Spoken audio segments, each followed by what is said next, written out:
cuando yo escuché el plasma inmune y lo leí por ahí, lo logré entender más o menos cómo funcionaba, me llené de esperanza. Yo dije, qué buena onda, vamos, encontramos algo que de pronto nos va a servir.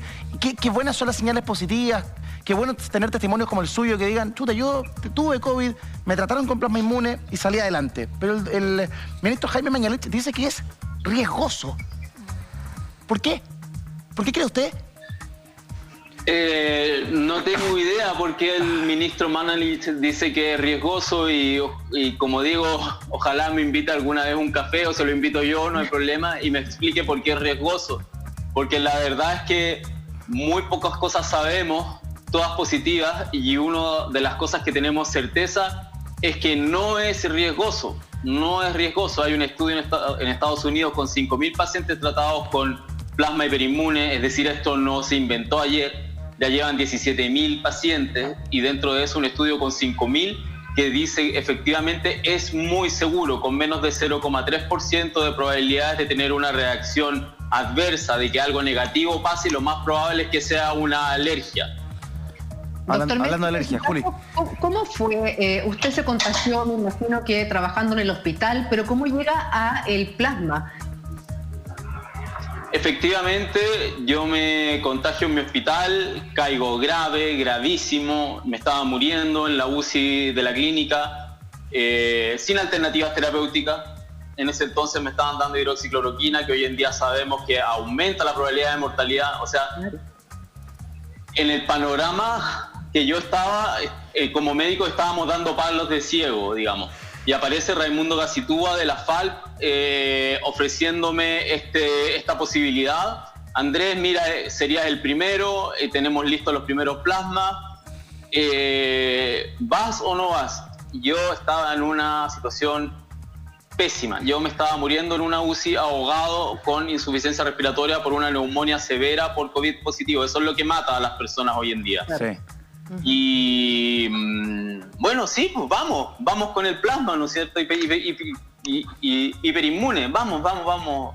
Y Raimundo Gacitúa, el hematólogo, se la juega, va a la clínica, súper tarde, logra que llegue el plasma, tipo 12 más o menos, ya me estaban poniendo el plasma, y esto fue una unidad nada más de plasma, y 9 horas después yo ya era otra persona. Yo podía mover mis manos, yo me podía sentar. Yo me podía sentar en la camilla, yo podía hablar. Y le quiero mandar un poco un mensaje al cuerpo médico que realmente se está preocupando de esto y quiere recibir información verídica. A las 24 horas tenía duplicado mis linfocitos. A las 48 horas mi proteína C reactiva había bajado de 33 a 2, es decir, desde ese momento en adelante, desde las 9 horas empezó un proceso de curación muy rápido, primero sintomático y luego expresado en los exámenes. Yo estaba en pésimas condiciones, doctor, con los parámetros inflamatorios por el cielo y cada vez con el oxígeno más escaso en mi sangre. Doctor, cuando usted nos da este testimonio, es como escuchar el relato de una película. O sea, yo me estaba muriendo ahogado, me inyectaron esto y a las 9 horas yo era otro. O sea, podía moverme, el cuerpo reaccionó positivamente. ¿Podríamos contarle al país completo a quien nos está viendo a esta hora de la tarde qué es lo que le inyectan para que todo el mundo, porque alguien lo ha escuchado por ahí, el tema del plasma, pero de pronto no todos saben bien qué es? El plasma hiperinmune es algo súper complejo, pero súper fácil de entender. El plasma hiperinmune es la respuesta inmune, los anticuerpos que creó un paciente que se mejoró del coronavirus y se los presta a otro paciente que está grave, enfermo y que aún no monta su propia respuesta, es decir, que no tiene anticuerpos todavía. Y el virus se la está ganando porque el sistema inmune todavía no tiene anticuerpos, entonces el virus está libremente ganando la pelea. En mi caso me estaban dando una paliza, es decir, el virus me estaba matando y llega estos anticuerpos de una persona que se convierte en mi héroe, que no sé quién es, pero se convierte en mi héroe y sus anticuerpos empiezan a combatir y a unirse al virus para inactivarlo. Y en 9 horas soy otra persona. Me gustaría preguntarle al doctor Bernucci, porque uno escucha la historia del doctor Mesa y uno dice, o sea, es la panacea, es la salvación para muchos, pero uno también escucha las declaraciones del ministro de Salud, no solamente el ministro de Salud, sino que también de la Organización Mundial de la Salud, que tampoco en el fondo le han dado como luz verde a esto. Entonces uno dice, a ver, ¿dónde está el problema? Entonces me gustaría preguntarle al doctor Bernucci al respecto. Sí, bueno, yo declaro, tengo conflicto de interés porque trabajo en la FALP y trabajo con el doctor Gacitúa, así que declaro mi conflicto de interés. Conoce el trabajo. Totalmente transparente. Pero, mira, quiero poner un poco el contexto. El plasma hiperinmune no se utiliza solamente para esta enfermedad, se utiliza hace décadas en muchas otras enfermedades. Ya. Hay enfermedades que ha ido muy bien y otras enfermedades que ha ido muy mal. La última que no ha ido muy bien es el ANTA, ¿ya? En personas que han sido contagiados de ANTA y han sobrevivido, a esas personas se les extrae la sangre. La sangre es la mezcla del líquido con las células, los glóbulos rojos, las plaquetas, los glóbulos blancos, más las proteínas. Esta sangre se filtra, se le saca las células y queda el agüita con las proteínas. Y dentro de esas proteínas están los anticuerpos que ayudaron a salvar al doctor Mesa. Entonces, esa agüita con proteína es la que se le inyecta a un paciente, en el fondo, que lo requiere. Ahora, el tema es que a nivel mundial, el plasma es un tratamiento que está a nivel experimental aún, ¿ya? No es un tratamiento que ha sido aún reconocido como primera, segunda o tercera línea dentro del COVID. Y esto es principalmente ¿por qué? Porque en general, tal como dijo el doctor Mesa, uno lo que hace primero es que uno se asegura de que la explicación lógica que tenga sobre la terapia es que sea más útil y que no sea, en el fondo, no genere problemas. Ahora, lo que sí sabemos es que esta terapia, en general, al contrario de lo que dice el ministro Mañalich, en general no causa tantos problemas y la tasa de complicaciones es bastante baja, ¿ya? Así que por ese lado, digamos, no hace tan mal. ¿Qué problemas puede causar? ¿Por qué habla de riesgo el ministro Mañalich? Porque en general la terapia transfusional, esto es parte de la terapia transfusional tiene complicaciones, pero la terapia transfusional, las complicaciones están más dadas cuando hay células entre medio, ¿ya? Y eso generalmente pasa, por ejemplo, con la transfusión de glóbulos rojos, la transfusión de plaquetas, en el fondo porque pueden haber ciertas células que desencadenen reacciones que pueden incluso causar la muerte, ¿ya? Pero en general la transfusión con plasma es un tratamiento que en general es seguro. Entonces, por un lado, tenemos que es seguro. Ahora, por otro lado, el problema que se ve a nivel internacional es que, en general, la teoría parte de que la persona que tuvo coronavirus ha desarrollado una respuesta inmune a través de anticuerpos, ¿ya? Principalmente anticuerpos IgM e IgG. Son los IgG los que generalmente le van a quedar dando vuelta. Entonces, la teoría parte de que esos IgG van a defender a esa persona, pero también podrían defender a otra persona. El tema es que a nivel mundial todavía no sabemos cuánta inmunidad entrega la IgG y si esta inmunidad es la misma para persona y persona, ¿ya? ¿Qué quiero decir con esto? De que en general al doctor Mesa, probablemente la persona que le donó el plasma, este superhéroe que le donó el plasma, sus anticuerpos eran bien fortachones, ¿no es cierto? Y eran bien musculosos y le sacaron la ñoña, ¿no es cierto?, al coronavirus que le estaba comiendo los pulmones, ¿ya? Pero lo que sí sabemos también es que hay otras personas que no desarrollan una respuesta inmune tan potente y que hipotéticamente, en el fondo, aunque tú te inyectes el plasma, podrían en el fondo no ser lo suficientemente potentes para poder ayudar a esas personas. Entonces, lo que se está haciendo a nivel nacional, a nivel mundial, ni siquiera a nivel nacional, es que se está tratando en el fondo de juntar toda la experiencia que hay para ver sinceramente si en el fondo el caso del doctor Mesa es un caso aislado o si el caso del doctor Mesa en el fondo es la regla y por lo tanto esto pasa a ser un tema a nivel nacional. Yo personalmente creo que al no haber otros tratamientos, el plasma sí es una opción válida y segura para poder intentarla como tratamiento. Yo creo ahí, doctor Bernucci, perdón, pero yo creo que ahí la verdad es que cuando uno tiene un familiar o un ser querido en la UTI, o como estuvo el doctor Mesa, si te proponen el tema del plasma, es una alternativa más que viable. Y ahí me gustaría preguntarle al doctor Mesa, ¿cómo lograron encontrar a este donador de plasma? Porque no es tan fácil. Yo sé que la FALP ha comenzado una campaña buscando donador de plasma, pero no es tan simple hoy día en donde escasean primero los donadores de sangre, imagínese, de plasma. Sí. Bueno, claro, ese es un poco mi llamado también a que se promocione esta terapia experimental, a que ojalá podamos llegar a todo aquel paciente en estado previo que está generando una neumonía. Es decir, no llegar tarde, no cuando ya lleva 10 días intubado, sino apenas detectamos una neumonía, partir con este tratamiento autoinmune. Posiblemente mi plasma llegó desde las primeras donaciones que se hicieron y bueno, no sé cómo agradecerle a esa persona, pero la gracia estaría en que todos los chilenos recuperados de coronavirus sí vayamos a donar, porque es una pequeña lucecita de esperanza que se nos está abriendo, no tenemos otra, y algunos estudios, algunos pequeños reportes de Estados Unidos están diciendo, hey, sí, al parecer baja la mortalidad, no lo tenemos claro, pero al parecer sí. Y bueno, aquí tienen a alguien que tiene la suerte de estar hablando y dando su testimonio. Doctor Mesa, y por ejemplo, a ver, ¿eso se puede hacer en un solo lugar? Depende, en algunos hospitales, en algunas clínicas sí lo hacen, en otros lugares no. O sea, porque yo me imagino un poco lo que dice la Julia, si yo tengo a mi familiar que se debate entre la vida y la muerte, está muy mal, uno quiere llamar también para probar todas las opciones. Claro. Lo ideal sería que esto fuera universal, que pudiera llegar a todo chileno. Sí, pero ahora, ¿cómo está haciendo? En este momento es un protocolo experimental de la FALP al que se han sumado instituciones extremadamente respetables como la Universidad Católica, el ICBM de la Universidad de Chile y algunos hospitales públicos, pero está dentro de un protocolo experimental.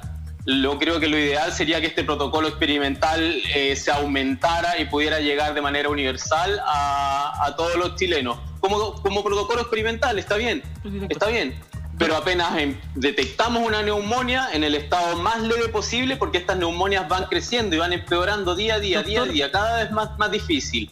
Doctor, entonces, el ideal sería que cada persona que necesita esto en un estado inicial recibiera el plasma, y ahí nos aseguraríamos dos cosas. Uno, que esa persona ojalá evolucione tan favorable como yo. Y dos, todo lo que significa ventilación y recursos humanos y técnicos y insumos de una UTI complejísima por todos los días que ese paciente se ahorraría intubado. Todas estas son hipótesis, pero ojalá que vaya por ese camino, y creo que deberíamos para allá ir, ya que se nos abrió esta lucecita. Doctores, le quiero hacer una pregunta a los dos doctores. Lo que pasa es que de partida, desde la ignorancia como siempre, porque los únicos que conocen la ciencia ahorita son ustedes dos. Primero, para establecerlo como una política de gobierno, me imagino que al igual que una vacuna, tiene que pasar alguna serie de estudios o de, en definitiva, mecanismos que certifiquen la validez de lo que ustedes están planteando. Eventualmente, proponerlo de forma gubernamental o proponerlo de forma masiva, sin tener el respectivo respaldo científico o estudios que lo avalen, podría ser tal vez algo que le costaría la vida o que le podría costar, no sé, la cabeza al ministro. Tal vez por eso lo planteo, tal vez como una teoría alternativa para la gente, para que quiera, podría hacerlo, pero desde el punto de vista gubernamental, ¿alguno de ustedes dos, si fuera ministro de Salud, se atrevería a proponerlo si no tiene el respaldo científico suficiente que avale la tesis que están proponiendo? No, claro. O sea, hay que aclarar aquí algo, digamos. Efectivamente, esto está en fase experimental, ¿ya? Los experimentos parten de una hipótesis, ¿no es cierto? Nosotros estamos planteando, digamos, de que esto sirve, y luego se cuestiona la hipótesis alterna, digamos, de que esto no sirve. Y eso es lo que uno trata de comprobar finalmente con un experimento. Entonces, las políticas públicas en general no se basan en experimentos. Excelente, ¿ya? Exacto. Entonces, plantearlo como política pública efectivamente es un error, pero el mismo doctor Mesa lo ha nombrado y que efectivamente esto no se puede plantear como una política pública, sino se tiene que plantear de fondo como una fase experimental. Claro. Pero es que el doctor Mesa levantaba el dedito y daba otra idea, doctor, porque el doctor Mesa decía, si fuera ministro, yo lo plantearía. Solamente para completar, que los experimentos tienen otras dificultades que no tienen las políticas. Los experimentos, para poder hacer un experimento, tú necesitas primero que cada paciente lo autorice por sí mismo y por sí solo, porque necesitas el consentimiento informado. Tú no puedes hacer participar a alguien en un experimento sin el consentimiento de la persona, porque si no nos transformamos en Alemania en 1935. Exacto. ¿Ya? Lo segundo es que tú, para hacer un experimento, necesitas que un comité de ética apruebe el experimento para que evalúe las consideraciones éticas de realizar ese experimento en personas humanas. Hoy en día, a nivel mundial y también en nuestro país, es totalmente inaceptable realizar un experimento sin que se considere la aprobación de un comité de ética previo, y no pasaría el test de blancura absolutamente ninguno. Entonces, la verdad que y esto te lo digo por experiencia, que el problema que hemos tenido en la FALP es que se han generado esas trabas que parecen más trabas que hay que pasarlas eventualmente, pero al parecer hay ciertas personas, digamos, dentro de la autoridad, y esto no me estoy refiriendo al ministro, sino hay otras personas que están interesadas en que esas trabas se mantengan en vez de que esto pueda, en el fondo, fluir de más forma, porque por lo menos los resultados preliminares que hemos visto han sido positivos. Exacto. Ahora, también yo quiero hacer solamente el último llamado, que igual, el llamado a la responsabilidad, que igual estamos en fase experimental. Obviamente, y aquí con todo el cariño, si le pregunta al doctor Mesa, ¿qué le va a decir sobre el plasma? Espectacular. Que obviamente funciona. Claro. Exactamente, pero eso en ciencia se llama el cherry picking, que en el fondo yo estoy eligiendo la opinión de, obviamente, que alguien que le funcionó, pero obviamente no hemos visto las opiniones de las personas que no le han funcionado. Entonces, yo esto lo digo no para validar la opinión del doctor Mesa, sino justamente lo hago para hacer una visión más amplia para la gente, porque muchas veces después la gente nos agarra en la calle y dice, oiga, ¿sabes que me salió la PCR ayer? ¿Dónde me consigo el plasma? Claro. O no necesariamente, es un poco también lo que hay que tratar de evitar. Y no necesariamente que no le funcionó, sino que se le generó una infección, que finalmente eso es lo que dice el ministro Mañalich cuando le preguntan al respecto. ¿Qué piensa usted, doctor Mesa? Mire, que estamos hablando de lo mismo. Esto es una fase experimental, pero en los experimentos, mientras más grande el número de gente, que nosotros le llamamos N, mejor. Claro. Exacto. Es decir, aumentemos ese N, ojalá a todo el universo que lo necesite dentro de esta fase experimental, y logremos, ojalá, obtener los resultados que ya están reportando unos primeros reportes en Estados Unidos de que efectivamente baja la mortalidad.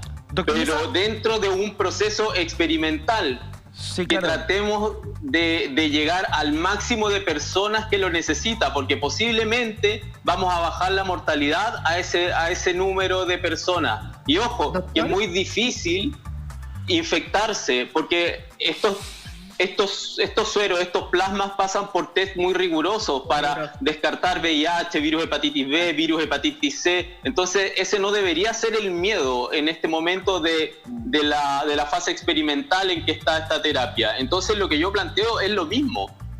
Ahora, Es una fase Mesa, experimental, pero ojalá el N sea todo aquel que lo necesite y que ojalá le traiga un beneficio. Juli. No sé si se entiende. Doctor, Sí. no, si lo entendemos perfecto, pero en tiempos que son súper difíciles, que estamos viendo cifras que de verdad asustan y preocupan, en tiempos en donde el mismo ministro de Salud y hasta el presidente reconoce que se han cometido errores, que se cayó la ilusión de este castillo de naipe, como lo apoda él mismo, esto aparece como una luz de esperanza, como decía Ledo al principio de esta conversación, y como una opción real.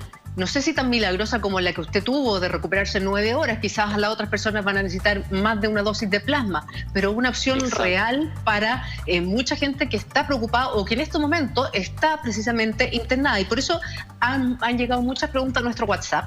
Una tiene relación y que se repite bastante y por eso se la queremos consultar, si tiene que ver o no en esta donación de plasma el grupo sanguíneo. Ah, buen punto.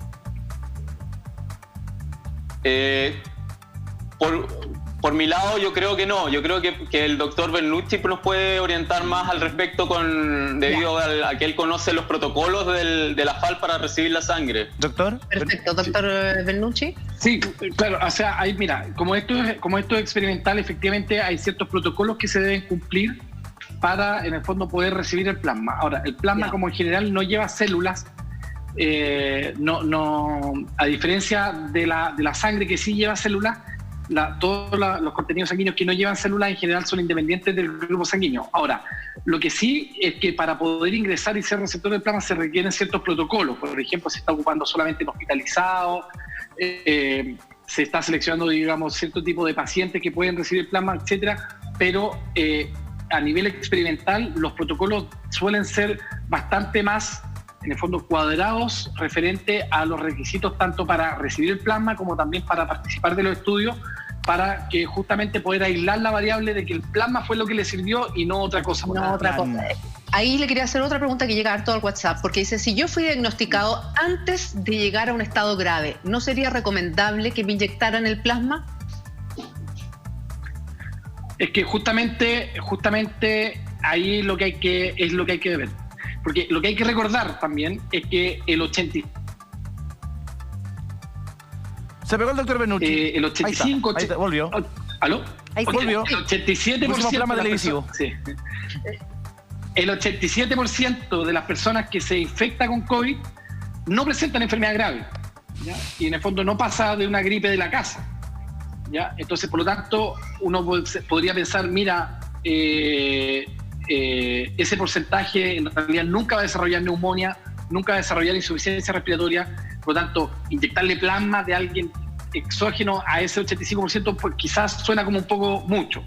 Entonces, quizás más que lo que hay que hacer a todas las personas es seleccionar los pacientes. Por ejemplo, cuando empiezan a aparecer los primeros signos de complicación, que la fiebre persista más de 4 días, que comience a bajar la saturación de oxígeno en la sangre, que comience con un esfuerzo respiratorio, quizás a esas personas hacerle un par de exámenes, seleccionarlas y a eso partirle precozmente el plasma y no esperar a que tengamos que conectarla al ventilador mecánico como fue el caso del doctor Mesa. Entonces, probablemente, como hay un gran porcentaje de personas que nunca va a llegar a eso, esas personas nunca van a conocer el plasma, pero sí a ese 15% tratar de identificarla precozmente para a esos probablemente ser beneficiarios del plasma. Doctor Bernucci, doctor Mesa, les quiero agradecer a ambos la presencia hoy día en el programa. De verdad, el tiempo de ambos es súper escaso y nosotros se lo agradecemos con todo el cariño del mundo. Un abrazo enorme para los dos, que estén muy bien.